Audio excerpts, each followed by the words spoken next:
नमस्कार. गुरुपौर्णिमेच्या दिवशी काही विशेष धार्मिक उपाय केल्याने जीवनातील सर्व संकटे दूर होतात, घरामध्ये सुखशांती लाभते. तर उद्या आहे बुधवार आणि उद्या आहे गुरुपौर्णिमा. सकाळीच लावा इथे एक असा दिवा, सर्व नकारात्मकता दूर होईल, घरामध्ये लक्ष्मी नांदेल आणि कुटुंबाची प्रगती होणार आहे. तर असा हा दिवा कुठे लावायचा आहे, सकाळी कोणत्या वेळेत हे काम करायचे आहे, दिव्यामध्ये अजून एक वस्तू टाकायची आहे, ती कोणती आहे, सविस्तर माहिती आपण या व्हिडिओमध्ये बघणार आहोत. त्यामुळे स्किप न करता शेवटपर्यंत बघा. माहिती आवडल्यास लाईक, शेअर, सबस्क्राईब करून बेल आयकॉनला प्रेस करा. कमेंट बॉक्समध्ये श्री स्वामी समर्थ किंवा मग तुमच्या गुरुवर याचे नाव लिहायला अजिबात विसरू नका. हिंदू धर्मात आषाढ पौर्णिमेला साजरी केली जाणारी पौर्णिमा म्हणजे गुरुपौर्णिमा. ही महर्षी वेदव्यास यांचा जन्मदिवस म्हणून साजरी करतात आणि याला व्यास पौर्णिमा असे देखील म्हणतात. या पवित्र दिवशी कुंडलीतील गुरुग्रह मजबूत करण्यासाठी आणि आर्थिक मानसिक प्रगतीसाठी काही प्रभावी उपाय केले जातात. तर ते आज आवर्जून करायचे आहेत. तुम्हाला वेळात वेळ काढून हा उपाय करायचाच आहे. तुमच्या घरात जर काही ना काही नकारात्मकता असेल, कुठला एखादा दोष असेल, कधी काय असतं, आपण बाहेर जात असतो आणि कुठली जागा चांगली नसते, तिथून एखादी नकारात्मक शक्ती आपल्यासोबत आपल्या घरी येते आणि आपल्या आयुष्यामध्ये असंख्य समस्या निर्माण होतात. क्षुल्लक कारणावरून घरामध्ये वादविवाद, भांडणे होतात किंवा मुलांची प्रगती होत नाही, कुटुंबाची कामे रखडतात, कोणतीही प्रगतीचे मार्ग मोकळे होत नाहीत.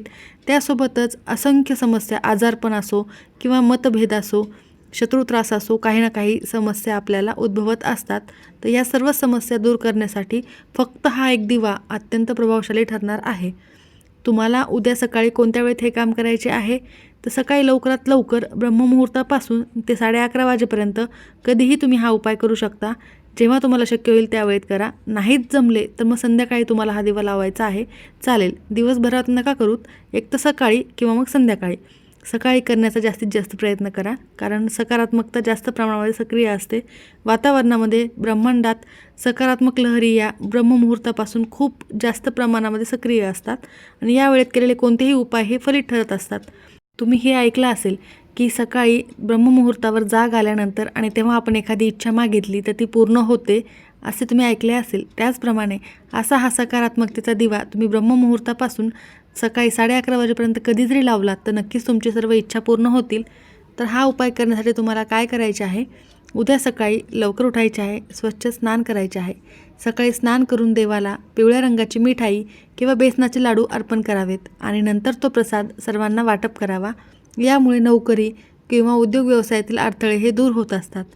त्यासोबतच तुम्हाला हा दिवा लावल्यानंतर मंत्रजप देखील करायचा आहे, कारण मंत्रोच्चारात खूप मोठे सामर्थ्य असते, खूप मोठी शक्ती असते. तर गुरुपौर्णिमेला आपल्याला गुरूंचे स्मरण करून ओम गुरुवे नमः या मंत्राचा किमान 108 वेळेला जप करायचा आहे. खूप फायदेशीर ठरते. त्यासोबतच तुमच्या गुरूंचे नामस्मरण देखील तुम्ही करू शकता. आणि तुम्ही जर गुरुमंत्र घेतलेला नसेल तर उद्याच्या दिवशी खूप शुभ तिथी आहे. जर कोणाला गुरुमंत्र घ्यायचा असेल त्यांनी उद्या नक्की तुमच्या इच्छित गुरुवर्यांचा गुरुमंत्र हा घ्यावा. गरजू किंवा गरिबांना पिवळे धान्य जसे की चणा डाळ, हळद, केळी किंवा पिवळे कपडे देखील तुम्ही दान करू शकता. यामुळे आर्थिक विवंचना संपते. त्यासोबतच या दिवशी पिंपळाच्या झाडाच्या मुळाशी गोड पाणी म्हणजेच पाण्यामध्ये साखर किंवा गूळ मिसळून हे पाणी जर अर्पण केले तर देवी लक्ष्मी ही प्रसन्न होते. तर तुम्ही हे देखील काम उद्या करायचे आहे.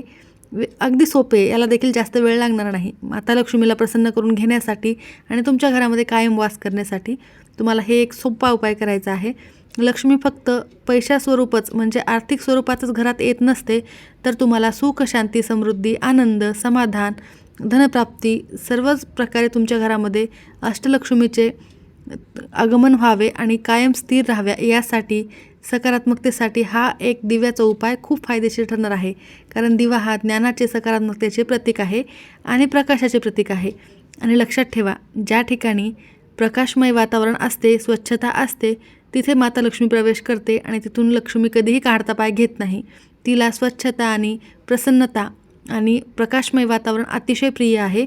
म्हणून तुम्ही हा उपाय केलेला लक्ष्मी मातेचे देखील तुम्हाला आशीर्वाद लवकर प्राप्त होतील आणि कायम तुमच्या घरामध्ये टिकून राहणार आहे. त्यासोबतच संध्याकाळी तुळशीच्या रोपाजवळ शुद्ध तुपाचा दिवा लावल्याने घरात सकारात्मक ऊर्जा येते आणि समृद्धी येते. त्यामुळे तुम्ही एक हे देखील काम करा. चला, तर वेळ वाया न घालवता आपल्याला ह्या दिव्यामध्ये कोणती वस्तू टाकायची आहे आणि हा दिवा कसा लावायचा आहे हे पुढे बघूयात.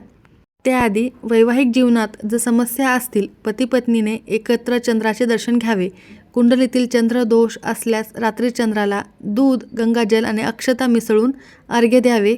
यामुळे तुमच्या वैवाहिक जीवनामध्ये सौख्य लाभेल. त्यासोबतच घरात सुखशांती टिकवून ठेवण्यासाठी या दिवशी गुरुयंत्राची स्थापना करावी आणि त्याची विधिवत पूजा करावी. जर तुमच्याकडे स्वामी समर्थांची किंवा तुमच्या गुरुवर्याची मूर्ती, फोटो नसेल तर उद्या घेणे खूप शुभ ठरणार आहे. तर तुम्हाला हा उपाय कोणत्या वेळेत करायचा आहे हे मी तुम्हाला सांगितलेले आहे. तर हा उपाय करण्यासाठी उद्या सकाळी तुम्हाला लवकर उठायचे आहे. गुरुपौर्णिमेच्या दिवशी पहाटे लवकर उठून स्नान करावे. पूजेची जागा स्वच्छ करून घ्यायची आहे. देवघरातील देवांची विधिवत पूजा करायची आहे. त्याच्या साईडला एक चौरंग किंवा पाट टाका. त्यावर पिवळे वस्त्र अंथरायचे आहे आणि त्यावर तुम्ही तुमच्या गुरुवर्याची मूर्ती ठेवू शकता. त्याआधी त्यांना अभिषेक घालायचा आहे. त्यानंतर तुम्ही फोटो किंवा मूर्ती स्थापन करायची आहे. आपल्या गुरूंची किंवा मग दत्त महाराजांची देखील तुम्ही, दत्तात्रेयांची मूर्ती तुमच्याकडे असेल ना, तो खूप शुभ ठरेल जर ती मूर्ती तुम्ही ठेवलीत तर मूर्ती किंवा फोटो त्या पाटावर मांडायचा आहे. त्यानंतर गुरूंच्या चरणावर किंवा प्रतिमेवर हळद, कुंकू, चंदन, अक्षता, पिवळी फुले अर्पण करायची आहेत आणि तिथेच बसून तुम्हाला एक मंत्र जप करायचा आहे. तारक मंत्र, गुरुचरित्राचा पारायण करणे शक्य झालं तर ते देखील करा. स्वामी समर्थ चरित्रामृताचे पारायण करणे झाले तर ते देखील आवर्जून करायचे आहे किंवा श्रवण करणे देखील अत्यंत शुभ ठरणार आहे. तर हे सर्व काम तुम्हाला तिथे गुरुवर्याच्या समोर बसून करायचे आहे. त्यानंतर लगेचच तुम्ही हा उपाय करू शकता. तर महाभारताचे रचयिता, 4 वेदांचे वर्गीकरण करणारे आणि 18 पुराणांचे लेखन करणारे महर्षी वेदव्यास यांचा जन्म या दिवशी झाला होता. म्हणून ही तिथी अत्यंत महत्त्वाची आहे. महर्षी व्यासांना मानवी संस्कृतीचे आद्यगुरू मानले जाते. म्हणूनच या दिवसाला व्यास पौर्णिमा असे देखील म्हणतात. तर तुम्ही बघू शकता इतका शुभ दिवस, मग तुम्ही हा चान्स का सोडता? अजिबात सोडायचा नाही आहे. अत्यंत सोपा उपाय करायचा आहे. तर पौर्णिमा तिथी ही माता लक्ष्मीला आणि विष्णूंना देखील समर्पित तिथी आहे. या दिवशी सकाळी किंवा ब्रह्ममुहूर्तावर किंवा दिवसभरच ब्रह्मांडात सकारात्मक लहरी जास्त प्रमाणामध्ये सक्रिय असतात, कारण सूक्ष्म स्वरूपामध्ये माता लक्ष्मी देखील वास करत असते. तर या दिवशी उपासना, उपाय आणि सेवा केल्याने निश्चितच तुमच्या घरामध्ये लक्ष्मीचे आगमन हे होत असते. हा उपाय तुम्ही जेव्हा करणार तेव्हा तुमच्यामध्ये जे काही वाईट विचार सुरू आहेत ते दूर ठेवायचे आहे. सकारात्मकतेने हा उपाय करायचा आहे, तरच तो फलित ठरेल. त्यासोबतच लक्ष्मीला आणि गुरुपौर्णिमेचा हा दिवस अत्यंत महत्त्वाचा, लक्ष्मीप्राप्तीचा हा दिवस आहे. त्यामुळे तुम्ही श्रद्धेने हा उपाय जर केला तर तुमच्या घरामध्ये कायम बरकत राहणार आहे. तर दिव्याशिवाय कोणतीही पूजा अपूर्ण असते आणि तुम्ही बघितलं असेल सकाळी आणि संध्याकाळी सकारात्मकतेचे प्रतीक हा दिवा आपण दररोज लावत असतो. तर ज्ञानाचे आणि सकारात्मकतेचे, भक्तीचे प्रतीक हे आहे. तर हा दिवा आपल्याला घरातील दारिद्र्य दूर करण्यासाठी आणि गरिबी दूर करण्यासाठी मदत करत असतो. हा दिवा तुम्हाला कोठे लावायचा आहे हे आपण बघूयात. तर तुम्हाला हा दिवा लावण्यासाठी एक मातीची पंती किंवा कोणत्याही धातूचे निरंजन घ्यायचे आहे, चालेल. त्यामध्ये दुहेरी कापसाची वात लावायची आहे व त्यामध्ये तुम्हाला शुद्ध गाईचं तूप असेल तर तेच आवर्जून टाकायचे आहे. तूपच टाकण्याचा जास्तीत जास्त प्रयत्न करा आणि जी वात घेतलेली आहे तिला थोडेसे हळद कुंकू लावून घ्यायचे आहे आणि त्यानंतर हा दिवा तुम्हाला तुमच्या उंबरठ्याच्या मधोमध प्रज्वलित करायचा आहे. परंतु ते कसा करायचा आहे हे बघूयात. तर त्याआधी तुम्हाला पौर्णिमा तिथी असल्यामुळे या दिवशी उंबरठ्याला लेपन करणे अत्यंत शुभ मानले जाते. तर उद्या तुम्हाला सकाळीच उंबरठ्यावर लेपन करून घ्यायचे आहे. त्यामध्ये मधोमध स्वस्तिक काढायचे आहे कुंकवाने. त्याचबरोबर अष्टलक्ष्मीचे प्रतीक तुम्ही अष्टस्वरूप रेषा ओढल्यात तरीही चालेल आणि उंबरठ्याची पूजा करून घ्यायची आहे व तिथेच तुम्हाला हा दिवा लावायचा आहे. तर ही वात तुमची पूर्व पश्चिम येईल अशा पद्धतीने तुम्हाला हा दिवा लावून ठेवायचा आहे आणि हा दिवा तुम्ही अर्धा एक तास तेवत राहील याची काळजी घेतली तरीही चालेल. त्यानंतर तुम्ही हा दिवा घरात आणून ठेवला तरी चालेल. तर तुम्हाला त्याआधी काय करायचं आहे, उंबरठ्याचे पूजन करून दिव्याचे पूजन करून घ्यायचे आहे.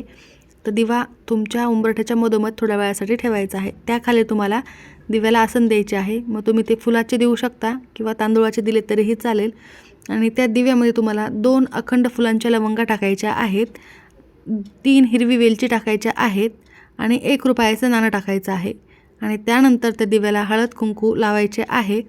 त्यानंतर तो प्रज्वलित करायचा आहे आणि एक लाल रंगाचा कपडा घेऊन त्यामध्ये 2 तुळशीची पाने ठेवायची आहेत आणि 1 तुळशीची काडी ठेवायची आहे आणि याची पोटली तयार करून ही तुमच्या मुख्य प्रवेशद्वाराच्या वरती आतल्या बाजूला लावायची आहे. यामुळे देखील लक्ष्मीप्राप्ती होत असते आणि जोपर्यंत चातुर्मास चालू आहे तोपर्यंत ही पोटली तुम्हाला तिथेच ठेवायची आहे. त्यानंतर तुम्ही ही पोटली काढून वाहत्या पाण्यामध्ये विसर्जित करू शकता.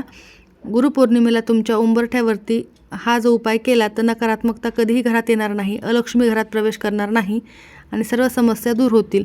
तर हा असा दिवा लावून तुम्ही घरामध्ये मंत्रजप करू शकता, लक्ष्मी मातेचे नामस्मरण, लक्ष्मी स्तोत्र पठण करू शकता. त्यासोबतच तुम्हाला स्वामी समर्थांचा मंत्रोच्चार करायचा आहे.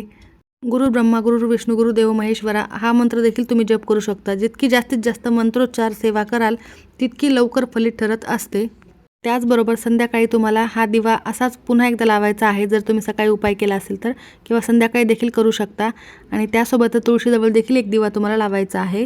तर नक्की हा उपाय करा, खूप फायदेशीर ठरणार आहे. कारण यामधील ज्या 2 वस्तू मी तुम्हाला सांगितलेल्या आहेत, दोन्हीही वस्तू माता लक्ष्मीला अतिशय प्रिय आहेत. दारिद्र्यनाशक करण्यासाठी लवंगा खूप महत्त्वाच्या आहेत आणि वेलची देखील महालक्ष्मीला अत्यंत प्रिय आहे. त्यामुळे या दोन्ही वस्तू टाका आणि त्यासोबतच 1 रुपयाचे नाणे जे मी तुम्हाला सांगितलेले आहे ते देखील माता लक्ष्मीचे प्रतीक आहे. ज्या घरामध्ये सुतक असेल त्या घरात हा उपाय करता येणार नाही. स्त्रियांना मासिक धर्म असेल तर त्या सोडून इतर कोणीही हा उपाय केला तरी चालेल. तर नक्की करा. माहिती आवडल्यास लाईक करा. सर्वांचे खूप खूप धन्यवाद.